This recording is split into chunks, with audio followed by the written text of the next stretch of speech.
అధ్యాయం 12వ వచనం నుంచి మనము 17వ వచనం వరకు మనం చదువుకున్నాం.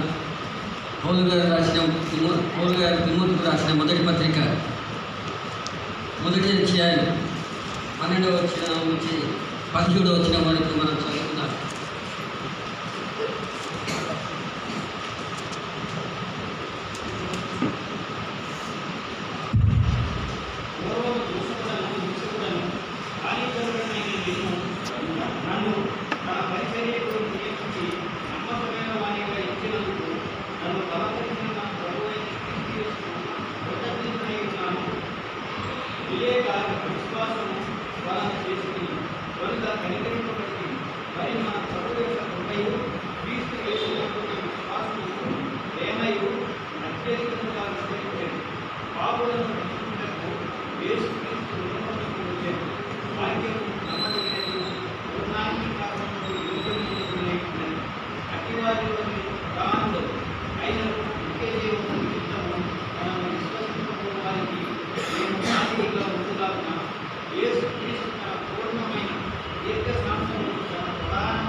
ప్రభునందు ప్రియమైన సోదరి సోదరులారా, మనము చదువుకున్న భాగము విన్నాము. మన ప్రభువు, మన రక్షకుడు, మనం ప్రేమించిన ప్రభు మనందరి కొరకై ఆయన లోకానికి దిగి వచ్చి మనందరి కొరకు ఆయన కలవలసిలో తన ప్రాణాన్ని దారిపోసిన ఆ ప్రభువును ఉదయకాలంలో మనం జ్ఞాపకం చేసుకుందాం. మనం ఆయన ఎటువంటి వాడు, ఏమై ఉన్నాడు, ఆయన మనం చేసిన కార్యం ఏంటి అనే విషయాలు మనం జ్ఞాపకం చేసుకుని ఆరాధనలో మనం సాగిపోదాం.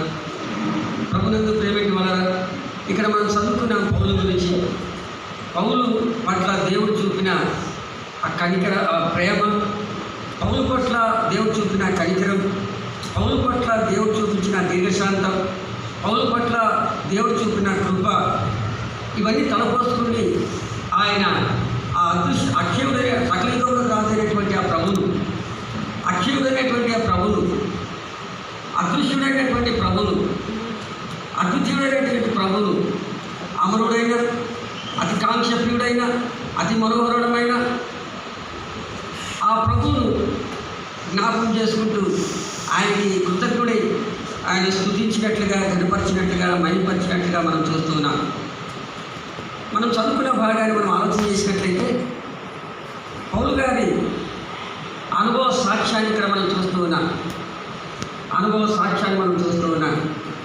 పౌలు గారు అద్భుత రీతిగా దమస్కు మార్గంలో రక్షించబడిన తర్వాత ఆయన కృప ద్వారా రక్షించబడ్డాడు. దేవుని కృప ద్వారా రక్షించబడ్డాడు. అందుకనికి ఆయన క్రీస్తు కొరకు నమ్మకంగా పరిచయం చేసిన వాడిగా ఉండి అంచెలంచెలుగా ఎదిగినవాడిగా ఉన్నాడు. అందుకే ఆ ప్రభువును స్తుతిస్తూ ఉన్నాడు, గణపరుస్తూ ఉన్నాడు. పౌలు గారు పూర్వపు స్థితి నుండి ఆయన పౌలుగా మారిన తర్వాత ఆయన దేవునికి ఆ నమ్మకమైన పరిచయం చేసిన వాడిగా మనం చూస్తూ ఉన్నాం. అందుకే ఆ అదృష్టుడైన అక్షయుడైనటువంటి ఆ ప్రభువును ఆరాధించినట్టుగా మనం చూస్తున్నాం. ఇక్కడ గమనించండి, అపోస్తుడైన పౌలు యొక్క అనుభవ సాక్ష్యాన్ని మనం ఒకసారి జ్ఞాపకం చేస్తున్నట్లయితే ఆయన పూర్వపు స్థితిని మనం జ్ఞాపకం చేస్తున్నప్పుడు, నేను పూర్వం ఇలా ఉన్నాను, మునుపటి స్థితి ఇలా ఉన్నాను అని చెప్తున్నాను.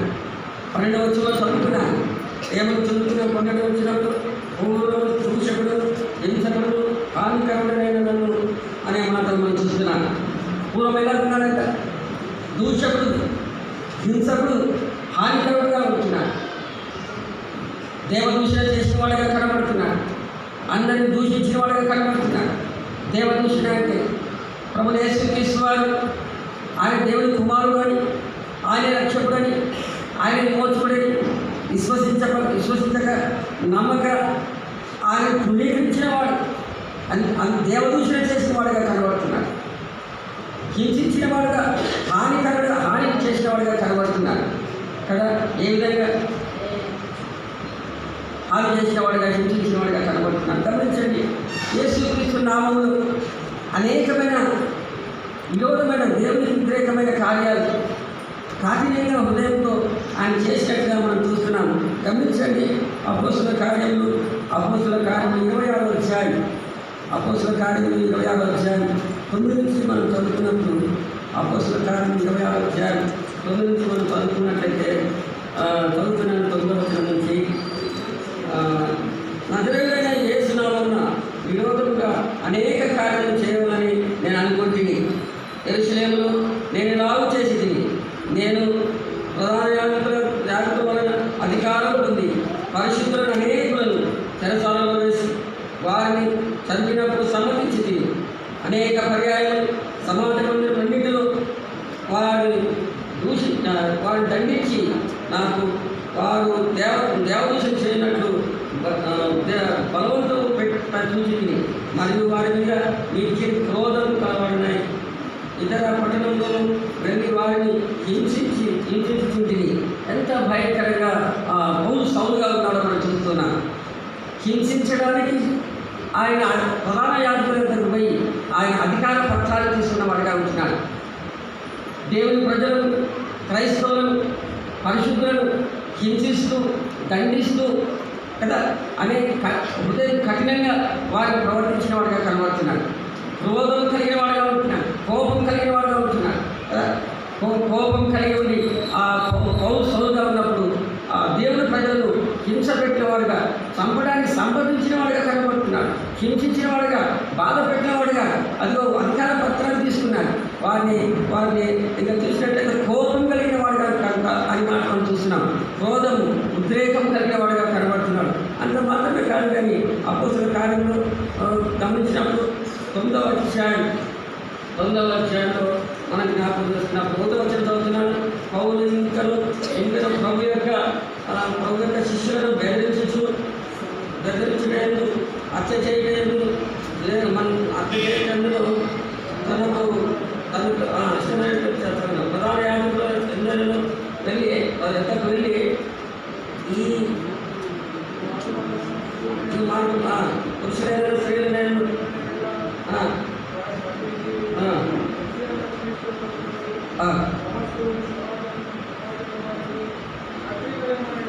అక్కడ చూడడానికి గమనించినట్టు వాళ్ళ సమాజంలో పత్రిక మిమ్మల్ని కోరుతున్నాను అధికార పత్రాలు.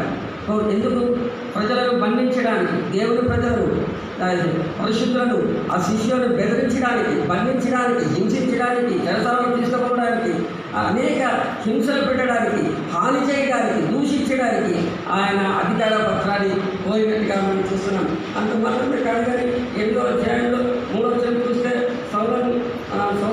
సౌలైతే ఇంటింటా వచ్చి పురుషులను, స్త్రీలను ఈడ్చుకొని పోయి చెరసాలలో వేయించి సంఘంలో పాలు చేసిన మాట చూస్తున్నాం. ఎంత కఠినంగా హృదయం కలిగిన వాడు చూడండి. పౌలు సౌలుగా ఉన్నప్పుడు హృదయం కఠినంగా ఉంది. దేవుని ప్రజలను కఠినంగా హింసిస్తున్నాడు, బాధ పెడుతున్నాడు. అదిగో ఇంటింటా వచ్చి ఆయన మాట్లాడుతున్నాడు. ఇంటిలో దూరి, ఇంటిలో ప్రవేశించి ఆయన పురుషులేని, స్త్రీలేని అందరినీ ఈడ్చుకొని వచ్చి సరసాలు చేసిన వాడిగా కనబడుతున్నాడు.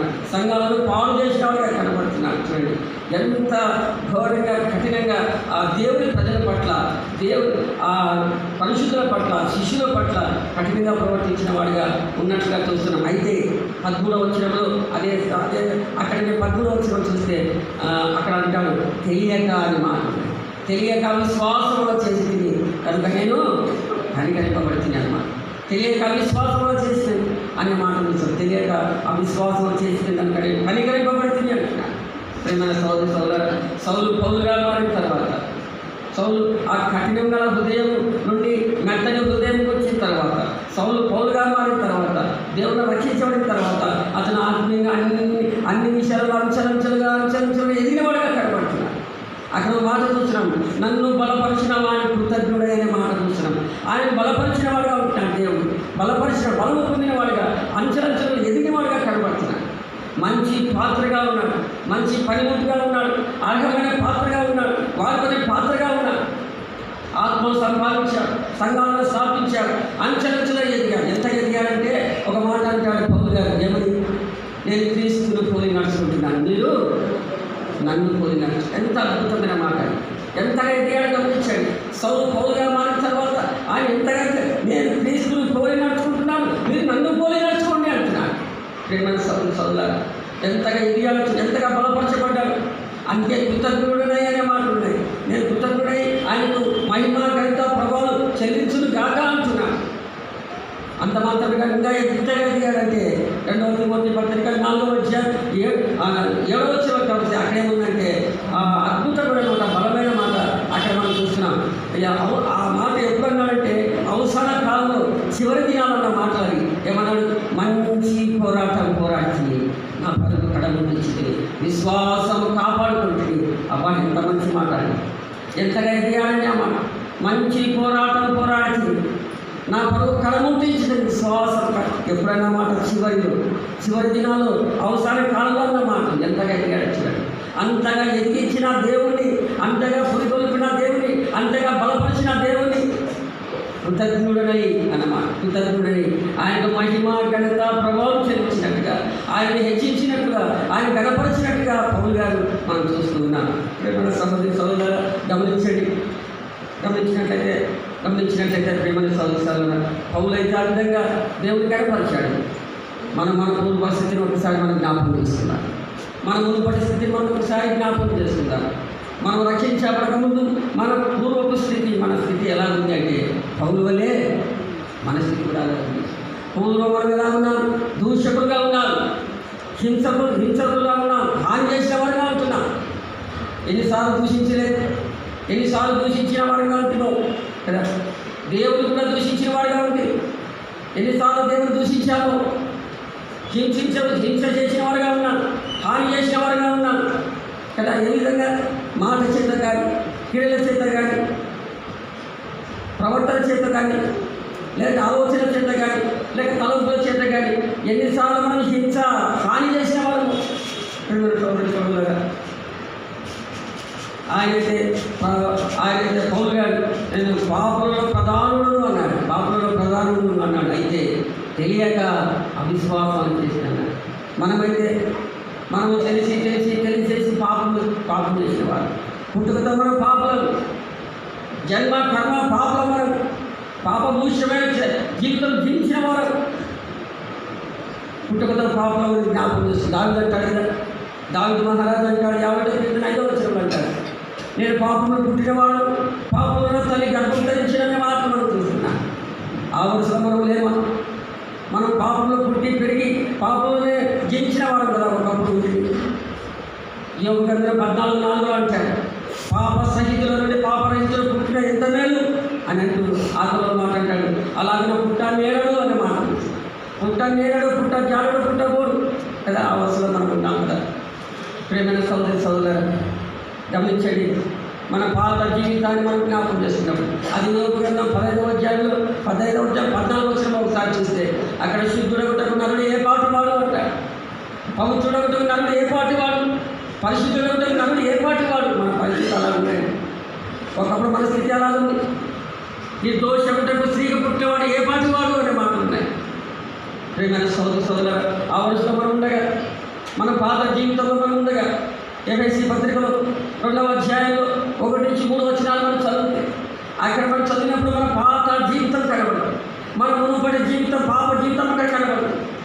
అపరాధుల చేతులు, పాపల చేతులు చచ్చిన స్థితిలో ఉన్నవారు, వాయువుల సంబంధి అధిపతి అపవాది క్రియలు జరిగించిన వారు, శరీరమే మనిషి యొక్క కోరిక నెరవేర్చుకుంటూ పాపపుష్టమైన జీవితం జీవించిన వారు, దేవుని ఉగ్రతకు పాత్రలుగా ఉన్నవారు, నిత్య నరకానికి పాత్రలుగా ఉన్నవారు, పాపం వల్ల జీవితం మరణానికి పాత్రలుగా ఉన్నవారు, అగ్నిగుండానికి పాత్రలుగా ఉన్నవారు. ఇటు భయంకరమైన పరిస్థితిలో ఉన్న మనలను అక్కడ ఎఫెసీ పత్రికలో మనం చదివినట్లయితే 2వ అధ్యాయంలో ఒక అద్భుతమైన మాట చూస్తాను. అయినను అనే మాట చూస్తాను. నువ్వు అలా ఉన్నా, నేను అలా ఉన్నా, ఆ భయంకర పరిస్థితిలో ఉన్నా, అయినను అంటున్నాను. అయినను నిజంగా అయినను అన్న పట్టులో అద్భుతమైన మాటలు కనబడతాయి. ఆయన ఎటువంటి వాడు? ఆయన కరుణా సంపన్నుడు అనే మాటలు ఉన్నాయి. ఆయన కరుణా సంపన్నుడు, ఆయన కనికరించే దేవుడు. పౌలుని కనికరించాడు. అంత మాత్రమే కాదు కానీ అక్కడ క్రీస్తు మహాప్రేమను రాయబడిందండి. మహాప్రేమ క్రీస్తులో మనం బ్రతికించదు అనే మాట ఉన్నాయి. మహాప్రేమ క్రీస్తు ప్రేమ మన పట్ల చూపించాడు. భయంకరమైన స్థితిలో ఉన్నప్పుడు మనం క్రీస్తు ప్రేమ మనం చూపించాడు. ఆ క్రీస్తు ప్రేమ వర్ణించిన మానవ జ్ఞానికి అందుచిక్కండి. ఆ క్రీస్తు ప్రేమ అపారమైన ప్రేమ, క్రీస్తు ప్రేమ శాశ్వతమైన ప్రేమ, క్రీస్తు ప్రేమ పాపులను ప్రేమించే ప్రేమ, క్రీస్తు ప్రేమ అవధులు లేని ప్రేమ, క్రీస్తు ప్రేమ ఎంతో ప్రేమించిన ప్రేమ, అంతులేని ప్రేమ, క్రీస్తు ప్రేమ కొలతలు లేని ప్రేమ. నిజంగా క్రీస్తు ప్రేమను దేవుడు మనకు చూపించాడు, మన పట్ల చూపించాడు. క్రీస్తు ప్రేమ ఎప్పుడు చూపించాడు? క్రీస్తు ప్రేమ ఎప్పుడు ఏ సమయంలో చూపించాడు? రోమపత్రిక 5వ అధ్యాయం 7వ వచనం చూస్తే అప్పుడు అక్కడ ఉంది, తన ప్రేమను వెల్లడిపరుచుతున్నాడు అని. ఎక్కడగా మనం ఇంకా పాపులమై ఉండగా ఆయన ప్రేమించాడు. మనం ఇంకా శత్రువమై ఉండగా మనం ప్రేమించాడు. మనం ఇంకా బలిహీనమై ఉండగా ఆయన ప్రేమించాడు. మనం ఇంకా భక్తిహీనముగా ఉండగా ఆయన ప్రేమించాడు. ఎంతటి గొప్ప ప్రేమ అంటే ఆయన ప్రేమను చూపడానికి, ఆయన ప్రేమను మన కనపరచడానికి ఆయన పరలోకం నుండి భూలోకానికి దిగి వచ్చినవాడు కనబడుతుంది. కానగానే లోకం నుండి ఆయన ఈ లోకానికి దిగి వచ్చినట్టుగా కనబడుతున్నాడు కదా. అదే మనం చదువుకున్న భాగంలో 15వ వచనం చూస్తే పాపులను రక్షించడానికి ఆయన ఈ లోకానికి వచ్చినట్టు మనం చూస్తాం. పాపులను రక్షించడానికి ఆయన లోకానికి వచ్చినట్టుగా మనం చూస్తున్నాం. ప్రేమ కౌలుకోవాలి నిజంగా చూసినట్లయితే లూకా సువార్తలో 19వ అధ్యాయం చూస్తే నశించిన దానిని వెతికి రక్షించడం క్రీస్తు యేసు లేదా మనిషి కుమారుడు లోకానికి వచ్చాడని మాట. ఎందుకోసం వచ్చాడు? ఎవరి కోసం వచ్చాడు? పాపను రక్షించడానికి లోకానికి వచ్చాడు. నశించి పోతున్న మన కోసం ఆయన లోకానికి వచ్చాడు కదా. మత్తయి సువార్తలో 10వ అధ్యాయం చూస్తే అక్కడే ఒక మాట ఉంది, పాపలను పిలవడానికి ఆయన వచ్చాడు. నిజంగా ఎంత గొప్ప ప్రేమ కలిగిన ప్రేమమైనది మన ప్రియులు, మన ప్రేమమైనది ఎంతగా మనం ప్రేమించాల్సింది. పాపులమైన మనల్ని ప్రేమించడానికి, నశించిపోతున్న మనల్ని ప్రేమించడానికి ఆయన ఈ లోకానికి దిగి వచ్చినట్టు చూస్తారు. ఎలాగ దిగి వచ్చాడు? యెషయా గ్రంథం 53వ అధ్యాయంలో 2వ వచనం చదివితే లేత మొక్కవలే ఈ లోకానికి, ఎండిన భూమిలో మనుషుల మొక్కవలే ఈ లోకానికి వచ్చాడు. ప్రేమంటి వాళ్ళ లేత మొక్కవలే ఆయన ఈ లోకానికి వచ్చిన ప్రభు ఎటువంటి దేవుని మనం ఆరాధిస్తున్నాం, ఎటువంటి దేవుని మనం పూజిస్తున్నాం, ఎటువంటి దేవుని మనం మనసారా కొనియాడుతున్నామంటే అలా 17వ వచనం మనం జ్ఞాపకం చేస్తున్నప్పుడు సకల యుగంలో రాజై ఉంది అనే మాట చూస్తున్నాము. ప్రేమ సోదర ఆయన సకల యుగంలో రాజై ఉంది అనే మాట మనం జ్ఞాపకం చేసుకుంటున్నాం. నిజంగా ఆయన అన్ని కాలంలో రాజుగా ఉన్నవాడు, అన్ని యుగాల్లో రాజుగా ఉన్నవాడు. ఆయన రాజు అనే మాటను చూస్తున్నాం. ఆయన రాజు, ఆయన రాజులకు రాజు, ఆయన రాజాదిరాజు, ఆయన మహారాజు, ఆయన గొప్ప రాజు, మహాచగల మహారాజు. ఆయన రాజుగా ఉంటున్నాడు. ఆయన అన్ని కాలంలో అన్ని యుగాల్లో రాజుగా ఉన్నట్టుగా మనం చూస్తున్నాం. ప్రియమైన సోదర కీర్తన గ్రంథం 10:16 మనం చూసినట్లయితే అక్కడ యెహోవా నిరంతరం రాజే ఉన్నాడని. ఆయన నిరంతరం రాజుగా ఉన్నవాడు, ఆయన ఎల్లకాలం రాజుగా ఉన్నవాడు. అంత మాత్రమే కాదు కానీ దానియేలు గ్రంథంలో 7వ అధ్యాయం 14వ వచనం చూస్తే అక్కడ ఆయన ప్రభుత్వం శాశ్వతంగా ఉంటుంది అని చూస్తాం. అక్కడ ఆయన ప్రభుత్వం శాశ్వతమైన ప్రభుత్వం, ఆయన లయము కాని ప్రభుత్వం అని మనం జ్ఞాపకం చేసుకుంటున్నాం. కీర్తన గ్రంథం 45:6వ వచనం చూస్తే దేవా నీ సింహాసనము నిరంతరమును అని మాట చూస్తున్నాం. నిజంగా ఎంత గొప్ప ఆయన సకల యుగంలో అని రాజుగా మనం చూస్తుండగా నిజంగా అటువంటి దేవుడు మనం కలిగి ఉన్నాము. ఈ కాలంలో మనం ఎంతైనా ఆరాధించబడుగా ఉంటాం. రెండవ మాట చూస్తే ఆయన అక్షయుడు అనే మాట చూస్తున్నాం. ఎవరైనా ఆయన అక్షయుడు అంటే క్షయము కాని దేవుడు, అంటే నశించని దేవుడు, ఆయన ఎల్లప్పుడూ ఉన్న దేవుడు. ఆయన నిన్న నేడు రేపు ఒకే రీతిగా మార్పు చెందని దేవుడుగా ఉంటున్నాడు. అంత మాత్రమే కానీ ఆది అంతములు కలిగిన దేవుడు, అల్ప ఉమయమైన దేవుడు, మొదటివాడు కడపడివాడుగా ఉన్న దేవుడు. అట్టి దేవుడు మనము కలిగి ఉండగా మనం ఆయన ఎంతో ఆరాధించబడుగా ఉంటున్నాం. ఆ తర్వాత ఒక మాట చూస్తున్నాం, ఆయన అదృశ్యుడు అనే మాట చూస్తున్నాం. నిజంగా ఆయన అదృశ్యుడేంది, ఆయన దృశ్యం కానివాడు, అంటే ఆయన ఎన్నడను ఎప్పుడు ఎక్కడను చూడని జాడని మాటలు ఉన్నాయి. చూసినవాడు బ్రతకనేరుడు అనే మాటలు కూడా ఉన్నాయి. అందుకే మోసేతో దేవుడు అంటున్నాడు, నిర్గమకాండ 33వ అధ్యాయంలో వచ్చిన మాట అంటాడు, ఏమని? మోసే నువ్వు నా ముఖాన్ని చూడజాలవు అంటున్నాడు. అంటూ ఇంకొక మాట అంటాడు, చూచి బ్రతకని నేరడు అనే మాట చూస్తాడు. ఎంత గొప్ప దేవుడు అని నిజంగా గమనించినట్లయితే అటువంటి గొప్ప దేవుడు. ఆయన ముఖము ప్రకాశవంతమైన ముఖము, ఆయన తేజస్సు కలిగిన దేవుడు, ఆయన మహాప్రకాశవంతమైన తేజస్సు కలిగిన దేవుడు మనం ఉదయకాలంలో జ్ఞాపకం చేసుకుంటున్నాం. నిజంగా తర్వాత మాట చూస్తే ఆయన అద్వితీయుడు అనే మాట చూస్తున్నాం. అవునండి, ఆయన అద్వితీయుడు, ఆయన ద్వితీయం లేని వాడు, ఆయన ద్వితీయం అంటే ఆయన మరొకరు లేడని, మరొకరు రెండవవాడు లేడు అని అర్థం కదా.